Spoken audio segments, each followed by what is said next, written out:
ఈరోజు ముఖ్యమైన కార్యక్రమం తల్లికి వందనం. ఎన్నికల్లో మనం ఇచ్చిన హామీ నిలబెట్టుకుంటున్నాం. ఆనాడు చాలా స్పష్టంగా ఎంతమంది పిల్లలుంటే అంతమంది పిల్లలకి తల్లికి వందనం ఇస్తానని హామీ ఇచ్చాం. దాంట్లో భాగంగా జియో ఇచ్చాం. ఈ రోజు నుంచి డబ్బులు తల్లుల అకౌంట్లో కూడా పడితే 13,000 రూపాయలు తల్లి అకౌంట్లో పడుతుంది. 2,000 రూపాయలు మెయింటెనెన్స్ గ్రాంట్ కింద స్కూల్స్లో మెయింటెనెన్స్ కోసం ప్రభుత్వం ఆ నిధులు కూడా ఖర్చు పెడతాం జరుగుతుంది. సో భారతదేశంలో ఎవరు చేయని విధంగా సంక్షేమ అభివృద్ధి కార్యక్రమాలు ప్రభుత్వం ఈరోజు చేస్తాం జరుగుతుంది.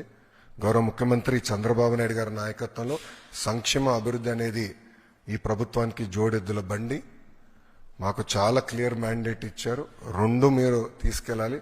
ఒక పక్కన ఉద్యోగాలు, ఉపాధి, అభివృద్ధితో పాటు సంక్షేమం కూడా చేస్తూ ప్రజలు ఏ ఆస్తి అయితే ఈ కూటమిని 94% సీట్లు ఇచ్చి గెలిపించారో ఆ ఆశని మనం నిలబెట్టుకోవాల్సిన బాధ్యత, నెరవేర్చాల్సిన బాధ్యత మా పైన ఉందని కేబినెట్ మీటింగ్లో కూడా గౌరవ ముఖ్యమంత్రి గారు చెప్తాం జరిగింది.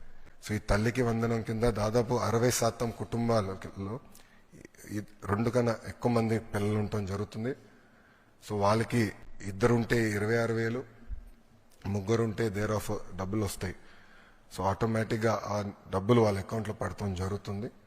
సో ఇచ్చిన హామీ బాబు సూపర్ 6లో ఒక హామీ కూడా, ఇది ఇంకొక మరో హామీ ఈరోజు కూటమి ప్రభుత్వం నిలబెట్టుకుంటాం జరుగుతుంది.